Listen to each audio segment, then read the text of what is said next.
बाखबर रहने के लिए हमारा चैनल सब्सक्राइब करें और बेल आइकॉन पर क्लिक करना ना भूलें ताकि आपको तमाम वीडियोस बर वक्त मिलती रहें। बिस्मिल्लाहिर्रहमानिर्रहीम। अस्सलाम वालेकुम नाज़रीन, आपका अपना मेज़बान ज़ैन इम्तियाज़ आपकी खिदमत में हाजिर है और आप देख रहे हैं खुदा की बस्ती।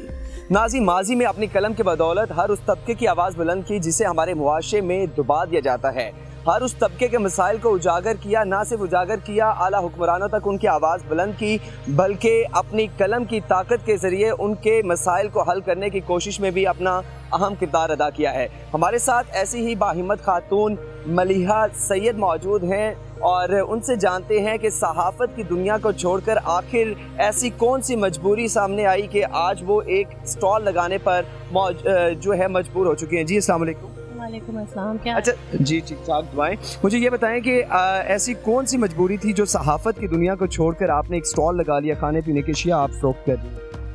मजबूरी लफ्ज़ जो है वो मेरे ख्याल में उससे बहुत बेहतर हम लोग ये इस्तेमाल कर लें कि प्रोफेशन चेंज कर लिया। उसकी क्या वजह थी? उसकी वजह ये थी कि माशी मसाइल जो कि आज का हर दूसरा पाकिस्तानी गुजर रहा है, हम लोग भी गुजर रहे थे। हर कोई समझ में नहीं आ रहा था, जॉब्स थी नहीं, और जिस लोकेशन के ऊपर हम बैठे हैं यहाँ से बहुत दूर तक जॉब के लिए जाना भी एक बहुत हमारे लिए मुश्किल ना सूरत हाल थी।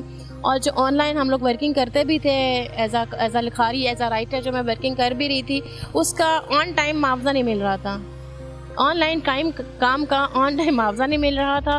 तो उन सारे मसाइल से निकलने के लिए जो मुझे आखिरी सिचुएशन मैंने कहा डोर स्टेप के ऊपर कोई ऐसा सेटअप डेवलप किया जाए कि आपको घर से जाना ना पड़े। फिर मेरी वालदा की भी लुक आफ्टर का था, तो मैंने कहा नहीं, ये जो है हम यही वाला काम शुरू करते हैं। इसे करने से दो फ़ायदे हो जाएंगे। एक तो ये कि फाइनेंशियल स्टेटस बेहतर हो जाएगा और दूसरा ये कि मैं अपनी वालदा के करीब भी रहूँगी। मलिहा सैयद, आपने काफ़ी ज़्यादा जो किताबें हैं उनके तर्जमे भी किए हैं, आपके आर्टिकल्स जो हैं मुख्तलिफ अखबारात में भी जो हैं वो शाया हुए हैं। मुझे ये बताएं कि क्या आपको उनका मुआवजा नहीं मिलता था? आर्टिकल्स जो मैगजीन्स थे हमारे उनका तो मिलता था, लेकिन अखबार से नहीं। तो आप समझती हैं कि असल में जो लिखारी हैं उनकी वैल्यू बहुत कम है, जो असल में हकीकी मायनों में जो आवाम की तर्जमानी करते हैं, आवाम के मसाइल को उजागर करते हैं? हाँ जी, पाकिस्तान के अंदर जो फ्रीलांस का मतलब है, फ्रीलांस है, आपकी कोई नीड्स नहीं है, आपकी कोई ज़रूरत नहीं है, आपका कोई राइट नहीं है। हाँ, हमारा एहसान है कि हम आपको स्पेस दे रहे हैं, हमारा एहसान है कि हम आपका कॉलम छाप रहे हैं, पैसे मांगते हो। शोबे सहाफ़त का आपका दौर कैसे आपका आगाज़ हुआ और उसके बाद शोबे सहाफ़त में जब आपने कदम रखा तो क्या सोच कर आपने कदम रखा था? सहाफ़त का आगाज़ मेरा हुआ था 2007 में वक्त टीवी से, और सिर्फ ये था कि यार एक बेहतर प्लेटफॉर्म में आगे बढ़ने के लिए भी, और जैसे कि एक आम सहाफ़ी अपना एक सोच लेकर आता है कि मैं कुछ हट कर करना चाहता हूँ, तो यही सोच कर आए थे। मगर बतौर सहाफ़ी नहीं, बतौर कॉलम निगार वो हट कर काम तो है मैंने सारा किया और अब तक कर रही हूँ, मगर बतौर सहाफ़ी उस हद तक जाने मुझे मौका नहीं मिल सका। अब तक आपने कौन कौन से आपको अवार्ड्स मिल चुके हैं, आपके अचीवमेंट्स क्या हैं और अभी आपका फ्यूचर एम क्या है? फ्यूचर एम अवार्ड से मुझे अब तक मैं 2 बार मुख्तलिफ ऑर्गेनाइजेशंस की जानिब से बेस्ट कॉलमिस्ट का अवार्ड हासिल किया, और इसके अलावा डिफरेंट मैगज़ीन्स के जो मेरी अचीवमेंट्स रही हैं, डिफरेंट मैगज़ीन्स के अंदर मेरा जो है स्पेशली हलाल मैगज़ीन और इंस्पेक्शन टीम, इनके साथ मैंने लिखा है और बहुत अच्छे टर्म्स एंड कंडीशंस के साथ लिखा है। हमारे मुआशरे में आप देखती हैं कि जो हमारे सोसाइटी के लोग हैं सस्ती शोहरत पाने के लिए टिकटॉक्स पर या इंस्टाग्राम पर या डिफरेंट जो सोशल ऐप्स हैं आवाम की तर्जुमानी कर रहे हैं, जो हमारे मसाइल को उजागर कर रहे हैं, उनकी वैल्यू नहीं है और हर दूसरे शख्स उसकी वैल्यू है जो सोशल मीडिया पर एक्टिव है। वल्गैरिटी को आप क्रेडिबिलिटी नहीं कह सकते, वल्गैरिटी को आप फिक्शन भी नहीं कह सकते, वल्गैरिटी को आप खिदमत भी नहीं कह सकते। वो जो कुछ कर रहे हैं टिकटॉकर्स, ये सिर्फ उनकी अपनी ज़ात के लिए होगा, और उनकी जब हम लोग लाखों मिलियंस व्यू देखते हैं तो हम सबसे ज़्यादा ये हंसते हैं कि ये है हमारा माशरा कि जो कि एक घटिया थंबनेल के ऊपर स्टैंड कर रहा है, और उस एक घटिया थंबनेल के ऊपर, थंबनेल्स भी किस किस्म के हैं, you know very well than me, कि जो थंबनेल्स इस्तेमाल होते हैं और जो वर्डिंग इस्तेमाल होती है वो कम अज़ कम कोई मैच्योर पढ़ा लिखा इंसान तो नहीं बर्दाश्त कर सकता। और फिर वो जो क्लास सामने आती है कमेंट्स की, उससे साफ पता चल रहा होता है कि यार ये जो यूट्यूबर्स बैठे हुए हैं और ये जो सोशल कंटेंट इस्तेमाल करने वाले लोग बैठे हुए हैं, इनका शौर और एजुकेशन से दूर दूर का भी वास्ता नहीं है। क्योंकि अगर आप उनके वल्गैरिटी के ऊपर जो कंटेंट होता है ना, उसकी जो ज़िंदगी है वो बहुत कम है, आप महदूद ज़िंदगी होती है। मुझे ये बताइएगा मलिहा कि आपने अभी तक कोई किताब भी लिखी है? मेरी 4 किताबें पेंडिंग में हैं। 4 किताबें पेंडिंग में हैं, तो शाया क्यों नहीं की? एक शायरी की है एक फिक्शन के ऊपर है, एक कॉलम्स के ऊपर है और एक मन कही है। शाया का हर साल मेरा प्लान बनता है कि यार इस साल ये वाली आ जानी चाहिए। इस साल का मेरा प्लान था, मगर जिनके साथ काम करना था उनकी डेथ हो चुकी है, पब्लिशर की ना। सो अब ये है कि उसके बाद है कि अभी इस साल अभी फ़िलहाल स्टॉल के ऊपर देखते हैं, बशर्ते ज़िंदगी इंशाल्लाह ताला अगले साल मेरी किताब आ जाए। आपने अभी तक शाया क्यों नहीं की, उसकी वजह क्या थी? की वजह फाइनेंशियली है ना भाई, आप अपनी दीगर ज़रूरियात पूरी कर लो या किताब कर लो, क्योंकि हमारे यहाँ किताब का जो रीडर है ना वो नहीं है। मैं बहुत हैरान हूँ, माज़रत गदा कलामी मुआफ़, क्योंकि हैरानगी इस बात की है कि एक जो लिखारी होता है, राइटर होता है, इतनी मुश्किल के साथ अपना दिमाग खर्च करने के बाद हालाते हाजरा को देखकर वो किताब लिखता है, और लिखने के बाद वो सिर्फ इस वजह से रुक जाता है कि उसके पास पैसे नहीं है। हाँ, हमारे यहाँ और जो फ्री किताब शाया करने वाले अदारे भी हैं, उसकी जब आप प्रिंटिंग देखते हैं तो फिर बेहतर यही होता है कि आपके ना ही छपे।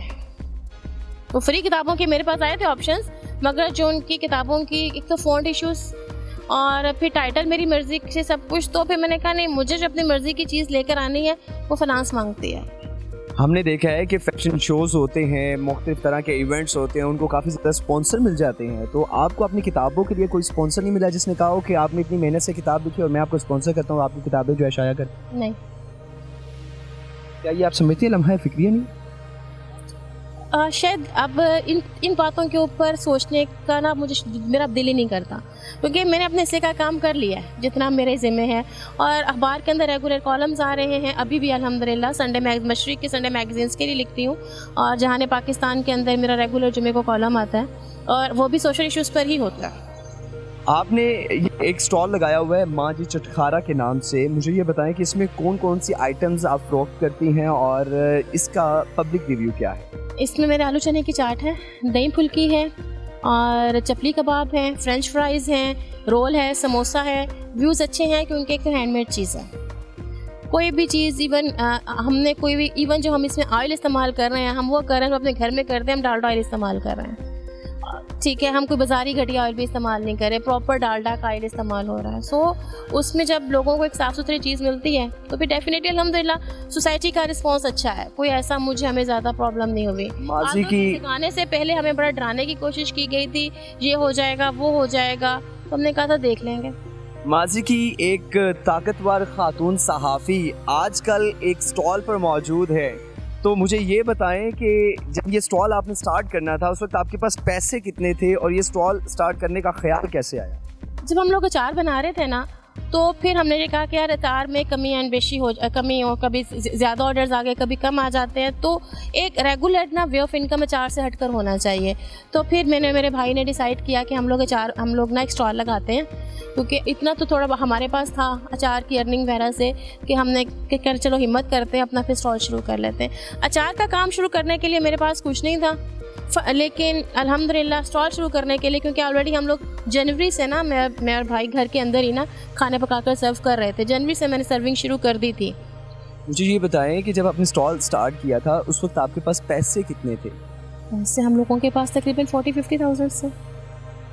हमारे मुआशरे में अक्सर लोग लेम एक्सक्यूज़ लेकर बैठ जाते हैं कि 40 से 50 हज़ार रुपये में कैसे हम घर का खर्चा चलाएंगे, कैसे हम अर्निंग करेंगे, तो क्या आप उनको पैगाम देना चाहते हैं? देखिए, जब हम लोगों ने इवन जब शुरू कर हम लोग अचार से भी न करते हैं, जब हमने अचार बनाया था तो फिर मेरे पास 1 रुपया भी नहीं था अचार बनाने के लिए, लेकिन अचार का मैंने काम शुरू किया अल्लाह तवक्कल, अल्हम्दुलिल्लाह वो चला, और अब तक उसका बहुत भरपूर रिस्पॉन्स हो रहा है, क्योंकि एक तो हैंडमेड होममेड अचार है, और हैंडमेड भी और होममेड भी, और बहुत नेचुरल इन्वायरमेंट के अंदर हमारे तैयार होता है। इसी तरह ये फूड का था। मेरा सिर्फ ये है कि काम करने के लिए पैसे नहीं, हिम्मत की ज़रूरत पड़ती है बस।